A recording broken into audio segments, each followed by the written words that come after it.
Well, welcome back, hockey fans. This is your host, ID Jester. Thanks for checking out my video. If you got into part 3 of our hockey matchup description, introduction, and everything, congratulations.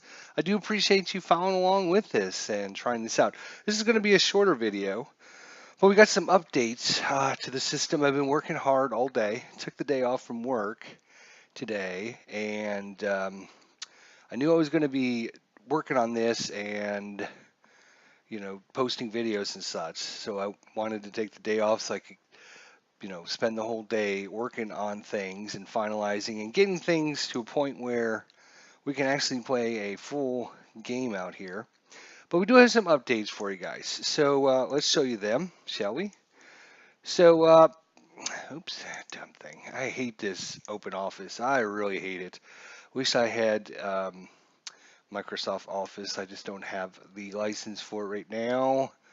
Anyways, so now there's some new additions to the setup. So what we talked about in I think it was the first episode, what I kind of wanted to do was have a setup down here at the bottom that kind of talks about Toronto Maple Leafs. They played in the Eastern Conference. They ended up in third place in the Atlantic Division. They won 40 games, lost 27, had 15 overtime losses, and had 95 points. Let's fix that little thing on the edge. There we go. And in the playoffs, so lost in the first round versus Washington 4-2. Then over here on the left-hand side down at the bottom, you have your power play 1, power play 2, penalty kill 1, penalty kill 2, your 3-man disadvantage, your extra skaters when delayed penalty call, or if you pull your goalie, and then you have your shoot out position players, and then your goalie starts. And we'll talk about a couple of these things. You see a lot of numbers here. The numbers come from the player numbers. So I added player numbers to the actual player numbers. So James Van Riemsdyk, number 25. Austin Matthews, number 34. William Nylander. Oops, I did not put a number sign in there. Well, good thing I double check all my work before I start recording. Etc. So when you see the numbers here, I didn't have enough space to actually put the players' names down here. So I thought, well, how else am I going to do it? We'll put numbers down here. Milan Mekovic, Mikolik, I think is how you pronounce his name. You notice he's got a number 18 with an exclamation point. The reason an exclamation point is there, it's not a typo. There actually is another player, Ben Smith, that has number 18. So he actually came in with number 18 as well. So obviously these two players couldn't play at the same time. So probably when Ben Smith, he only played 36 games when he wasn't around. And Michael came in, he only played 5 games anyways. So there you go. So player numbers correspond with, left wing was player number 25. And of course, it might take you a little while to figure out everything. Okay, who's number 25? Okay, that's James Van Riemsdyk. Player number 34. Oh, that's Austin Matthews. That's number 16. Well, it's not the complete first line. It's going to be, Riemsdyk, Matthews, and Martyr was power play number 1. Or you can just, set up your own power play however you want to do it. Again, I think those, because everything, if we go back once again, page preview, this is going to be a one-page printout. If you got these sheet protectors, these clear plastic sheet protectors, you slide your sheet in there. You could just mark off which players are on the ice with a little marker, wipe it off when you're done. Or, you can have little tokens, whatever the best way to kind of know which players are on the ice, because obviously that is very, very important. So player numbers correspond with that. Well, of course, we have extra skaters. You're only going to ever have one extra skater at a time, but you would have, normally number 34 would go out, but maybe Austin Matthews is already out there, so then you would go to number 25. Number 25 is James Van Riemsdyk. He might be already out there. Number 43, he would jump on the ice. That's Kadari. He would jump on the ice instead, etc. Or you can just choose one of them. Shootouts. Obviously, first player, second player, third, fourth, fifth, sixth, seventh, eighth, ninth players. If it goes farther than that, you're just going to have to, you know, choose somebody that hasn't taken a shootout goal and try it. So game started. Goalie starts. This is how many goalie starts each position goalie can get in a row. So Frederick Anderson, he's the number one goalie. He can do 10 games in a row before he gets tired and has to be pulled for the backup goalie. And the backup goalie can play up to 3 games in a row. Um, and then that, gives you kind of you can set up based on your schedule, try to figure out when to bring in your backup goalie. And there are certain situations in normal hockey etiquette where if you have back-to-back games, normally your number one goalie starts one night and your number two goalie starts the following night. So, yeah, I've been hard at work just adding a bunch of things that I talked about earlier. I wanted to get these videos out because I'm really dying to hear some feedback, and I'm getting obviously, some pretty good feedback from a few of you so far, and I do appreciate it. So, thank you very much for that. The other change you might notice, you probably haven't noticed, but you might have noticed, is the goalie now. You can see what just says A, B, and C. It doesn't have like A dash something, B dash something, and C dash something. And that's because more so the reason for this update video is because I have always thought a shot on goal should be a little bit more interesting than just a shot on goal. And let me show you what we have here. Let me show you what we have here. So basically, a goalie in a normal situation, you normally have 5 different positions that normal shots score on. You're going to have high to the left, you're going to have low left, you're going to have 5-hole, you're going to have low right, and you're going to have high right. Obviously, if you shoot it right at the goalie, he's going to save the puck. So what have always had in my game system, and I didn't introduce this earlier to you guys because I wasn't sure if there was a way to implement it into this, is to actually make it interesting. And especially if you're playing like face to face, or if you're playing for a certain team, you can have the random roll for the goalie, uh, and then you can choose ahead of time. You can say, oh, we're going to shoot for the 5-hole. All right, so in this situation, obviously there is 5 different positions, again, corresponding with the 5 dice, or the numbers on the dice, 1, 2, 3, 4, 5, 6, 7, 8, 9, 10, just like we do with the left wing, center, right wing, left defense, right defense. So you have 5 different positions. So what ends up happening is the shot's going to come in on a position, and the goalie is going to choose one of the positions to cover. And in this top case, we're going to say that the shot's coming in where the green is. If the goalie chooses that position, it's an automatic save. And of course, based on the percentile roll, it might still be a rebound or whatever, but it's going to be an automatic save. If the goalie would choose position number 5 or 0 or 3 or 8, those are adjacent to this position, so he is in position. So he's passed his test, and he's going to get the better chance result, just like normal. So if it's an A shot, it's going to be 1 to 6 because he was successful. B 1 to 6, and C 1 to 12.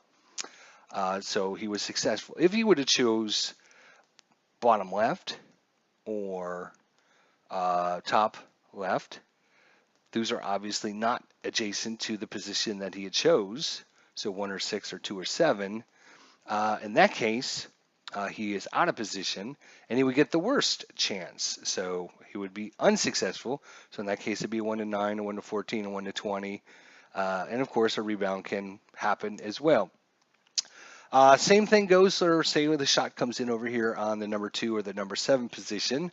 If the goalie would have chose position number 1 or 6 or 3 or 8. Now 1 and 6 are the exact same position, still high left. 3 and 8 is still the same position, it's still the 5-hole, but we have to do it on a 10-sided dice. That's why there's, if I could create dice, I would have a 10-sided dice that would say high left, low left, 5-hole,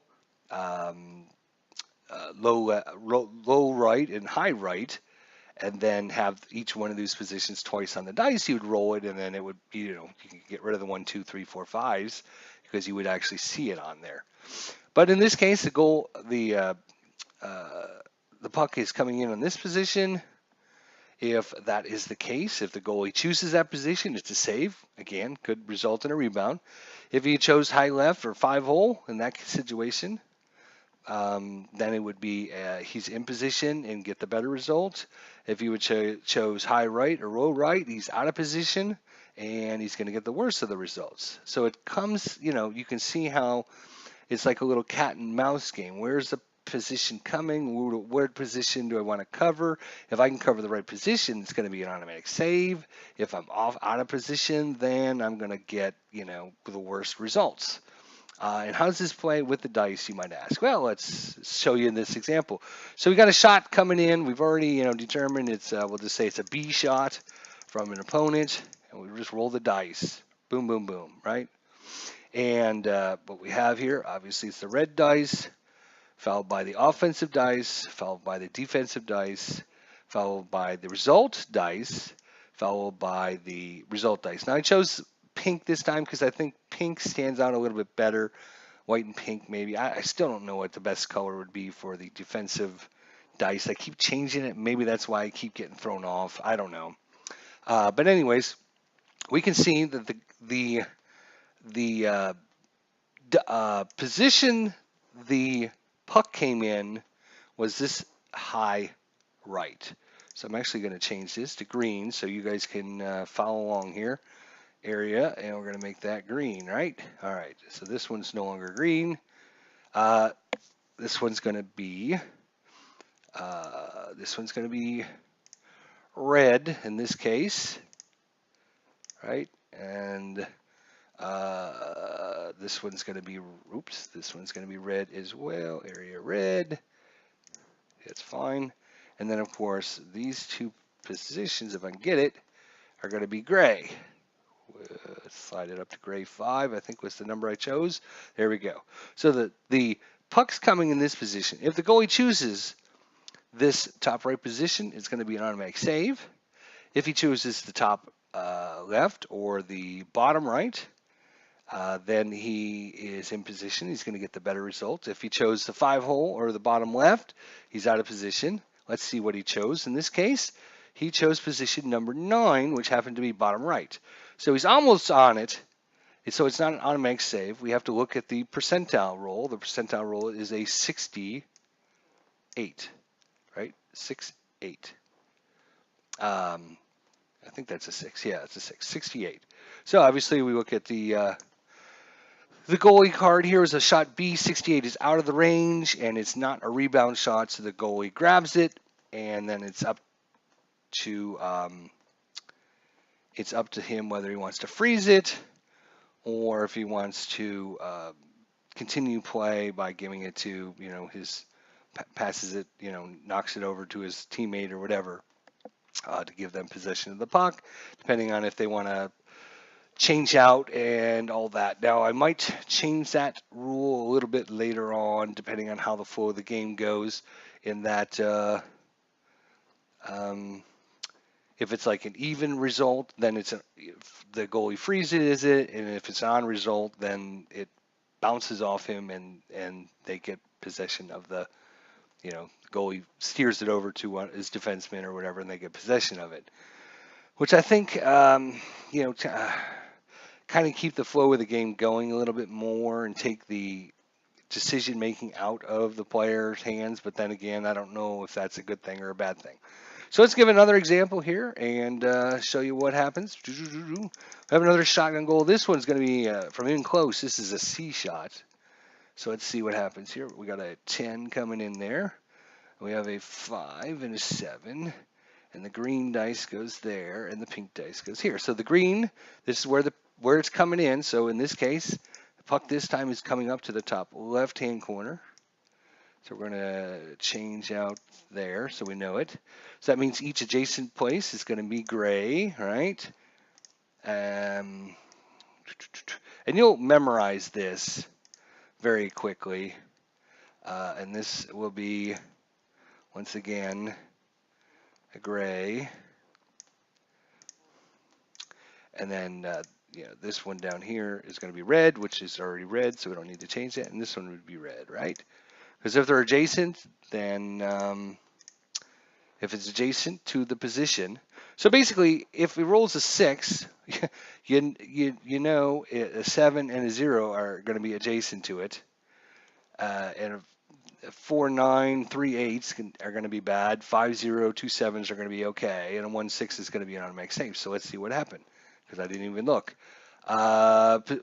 Went to number 1. He chose number 9. So in this case, he was way off and guessed the wrong position. And we look at the percentile roll. In this case, 57 is not going to be a goal. It's not going to be in the range. You know, to get a goal, you got to roll pretty low to get a goal. And even though it's a C shot, 57 isn't high enough for rebound. So once again, the goalie grabs it and holds on for the faceoff. So that's how that goes. It's pretty quick. It's pretty simple. It's pretty easy.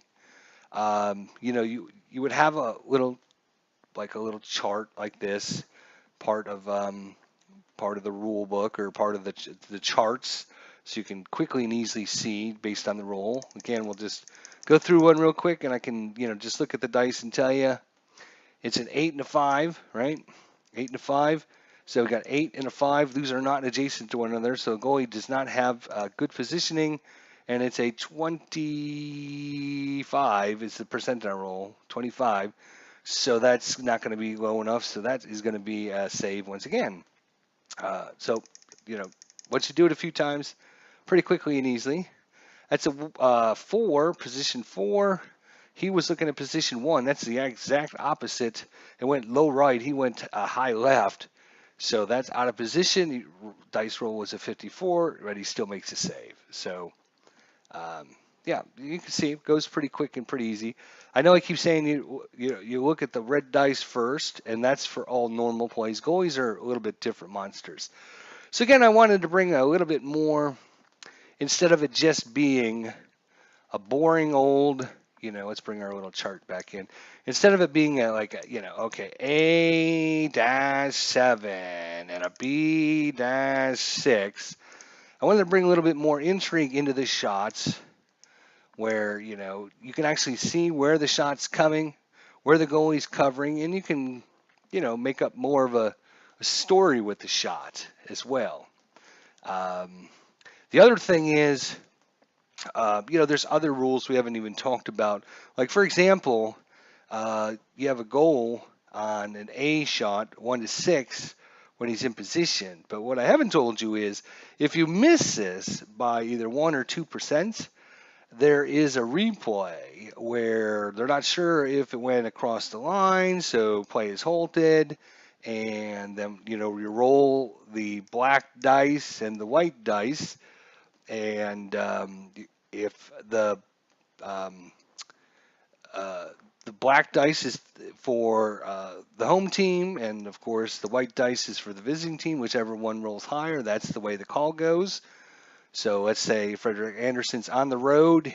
He rolls a 0.8 percentile on a chance, and it's maybe in, it may be in. We have to check the replay, folks. We have to check the replay. We're going to roll this, and he's a visitor, so he rolled a 3. The home team rolled a 10, and yes, for sure, that one went in. So, there's a little bit more to, we just haven't come across all of the different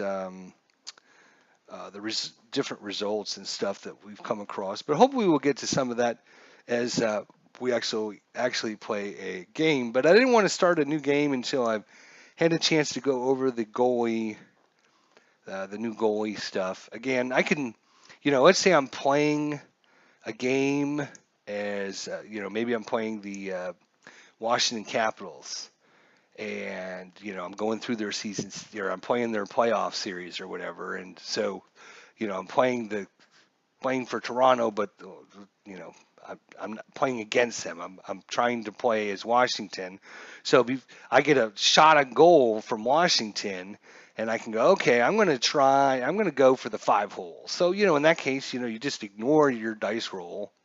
In that case, it would be the green dice.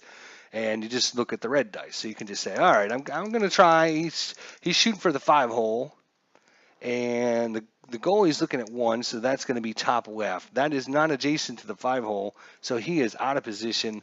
54, it's still not low enough. He makes a save. So, it's just as quickly and easy as that. Also, if you're playing face-to-face with someone, you would have little cards that would say high left, low left, 5-hole, low right, high right, and then you would pick yours, your opponent would pick his, and then you'd simultaneously flip them over. And you're trying to outthink your opponent, trying to figure out, because obviously if your opponent guesses right, it's going to be an automatic save, so you don't want that. So are you going to go high? Are you going to go low? Are you going to go 5-hole? Where are you going to go? So you're going to go to the left side? You're going to go to the right side? So it can bring a little, cat and mouse gameplay into the actual shots instead of it just being, here's a shot on goal and it's a save, or oh, it's a goal, and you don't have any idea where the puck went, what positioning, everything. And of course, when you're talking about hockey, the most exciting part of hockey is where the shot on goal comes to the goalie. So I'm trying to bring some interest, some more design elements into it. Of course, this makes it a little bit more complicated, so it might slow down the game a little bit, but I don't think so. Again, I'm playing Washington. This time we're going to go top shelf on the left side, so high left. So of course all I have to do is look and see he's looking at position 5, which is top right. So that's adjacent. It's adjacent because he's looking high, right? He's looking high. So we look at the percentile 27. Yeah, it's just not low enough. Just not getting enough low rolls to get these goals. He makes a save.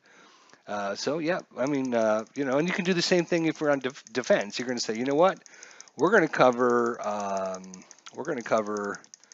We're going to cover low right. He's going to go low right. So in that case, we would just look at the green dice. In this case, we guessed right. Low right, number 9. So it's an automatic save. Woohoo! And we rolled an 84. Is that a rebound? It might be. Let's see.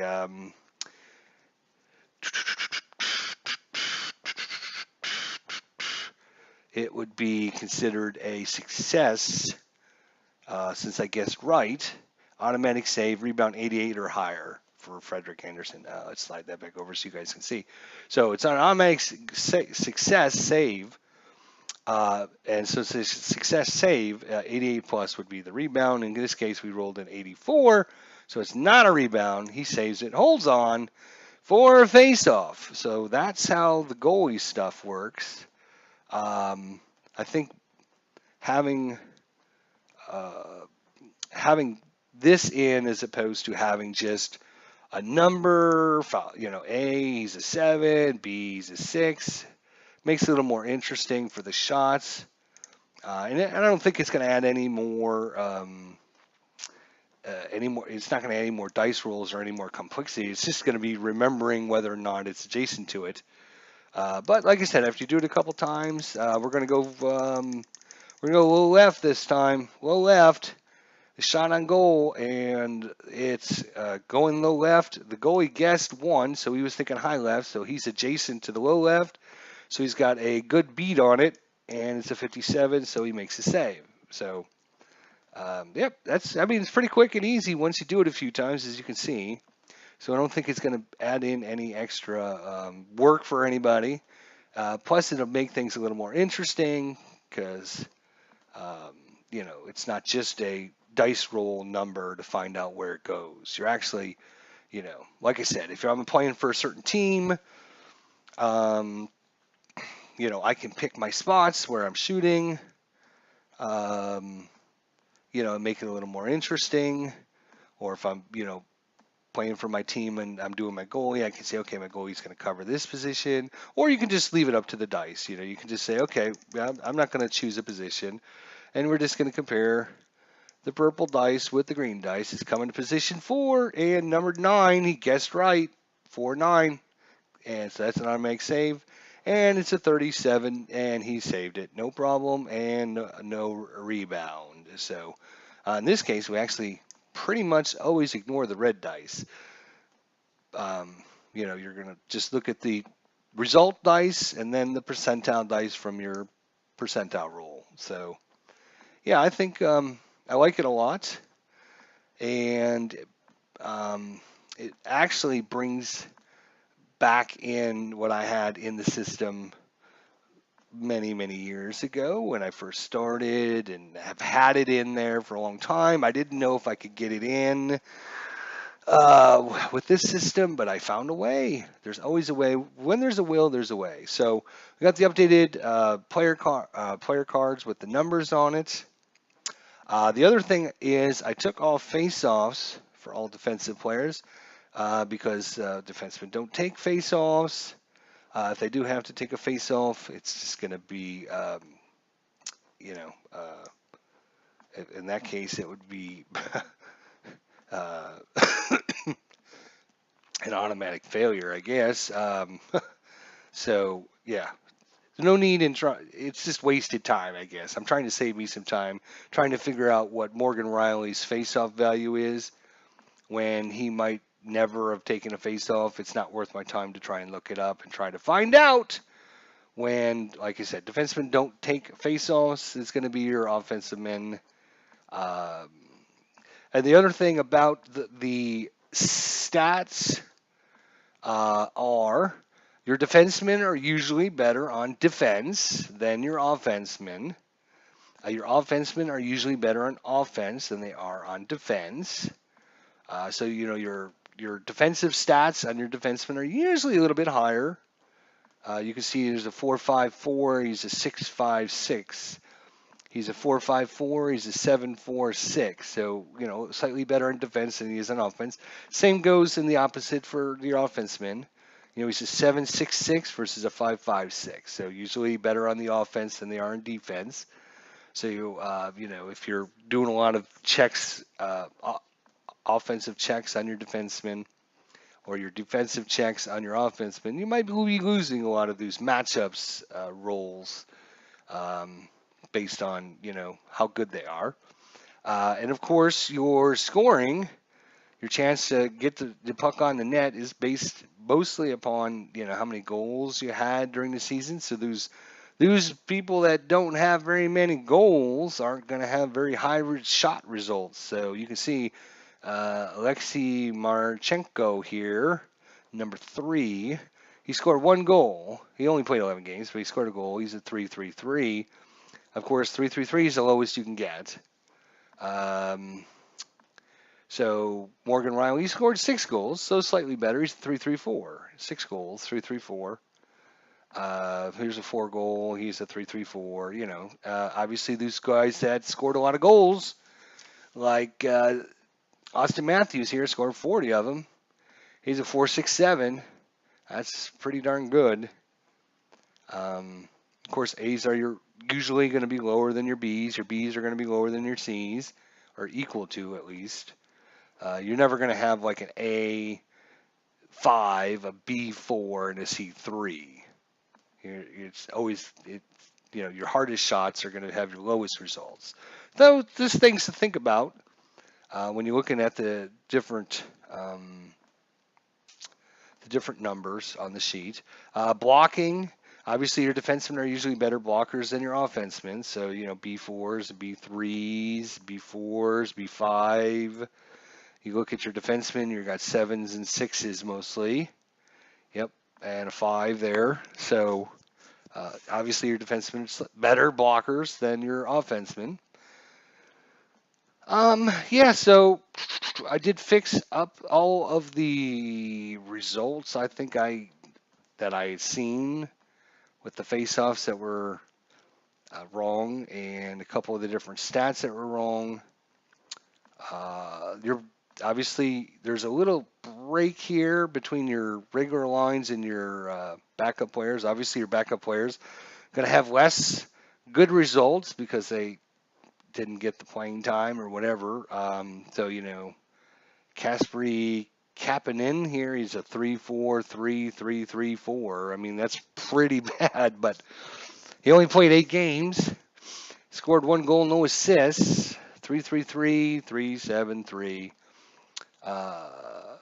Normally your penalties, you want to keep your P numbers as high because you don't want a lot of penalty calls on you. You can see Kadari here, he's got a P4. He had a lot of penalty calls on him. And Martin here, Matt Martin, he had a lot of penalties called on him. So things to think about when you're trying to decide who to put out in certain situations or whatever. Anyways, again, just wanted to kind of update that, the different, the different information here and down here. You could follow this. You can create your own lines. You can create your own whatever you go with. I'm probably just going to go with straight lines because it's going to be easier for me because I don't have a printout of this. I can't lay it on my table and put little tokens on it, which you would be able to at home. You would have a little token, 5 tokens. You could just put them on each of the different positions for the different players that are out there. So you can mix and match your lines to your heart's content. Or again, you could have just a clear plastic, what do they call them? Protector sheets. Slide that inside and a little marker, and you could just mark off. I got line 1 out there. Just put a little mark next to line 1, or put their token on that or whatever. And then, let's say Leo Komarov is out for the game. You could just, take your marker and just cross him off and then circle the player that's going to be taking his position. So Kapanen might be in for Komarov, right? Anyways, so that's that. I think everything's coming along good. I'm still looking for your guys' feedback. Hopefully you guys enjoyed and understand this. If you have any questions about anything so far, just give me a holler. I think we're at the point now where the next video, we're actually going to be going through, boom, some gameplay. Again, I'm going to go through like the first maybe 10 plays slow. So those people that didn't catch these 3 intro videos kind of can catch up a little bit, or if you're not sure of something, you can see it again. And then after that, I'm going to just try and cruise through. And like I said, once you get used to the numbers, I can just roll the dice. And right now, I've done it enough times in my head. I know that position 10 is going to be the defensive right defenseman. And let's see, we got the black-green combo. That's an 8, so that's going to be a failure. So, we're going on defense here. So that's a 7-7 combo. So we're going to be testing the hitting ability of the right defenseman. And if he doesn't have a 7, let's just see. He's got a 5. So Zetsev here, he's got a 5, so he failed the test. Right. I have to remember the pink goes with the white now. Having all these colors.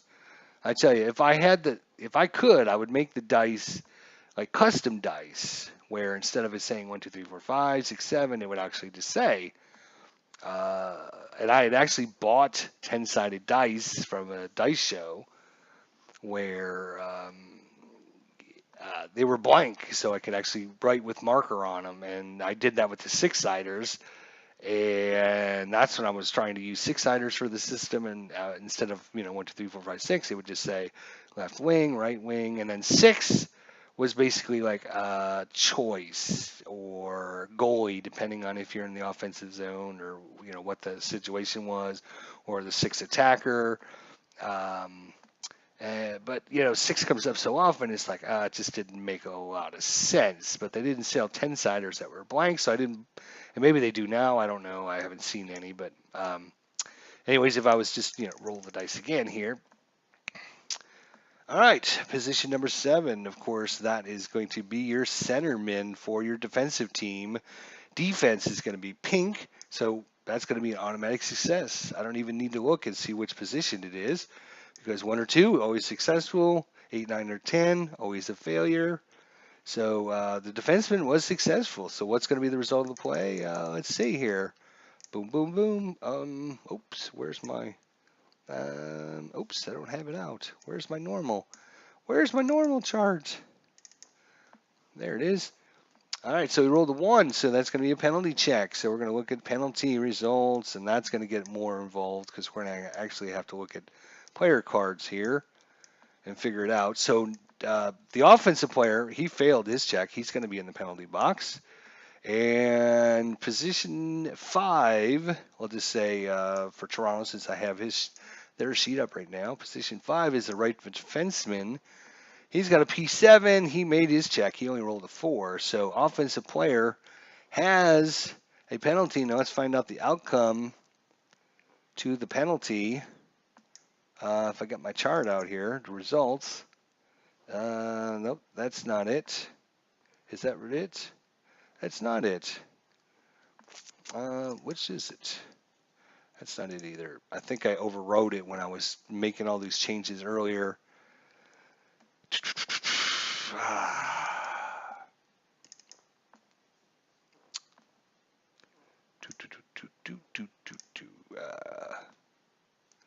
I'll just slide that out of the way. So let's see the result to the penalty check is going to be, oops, it's going to be a number 7. 7 is offensive, would have gotten a shot on goal A, as you can see from this penalty check result.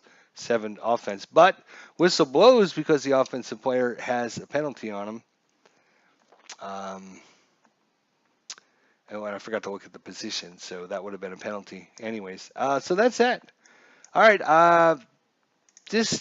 so yeah, we're at the point now where we're going to be going through. I'm going to try and keep a couple charts up over here again.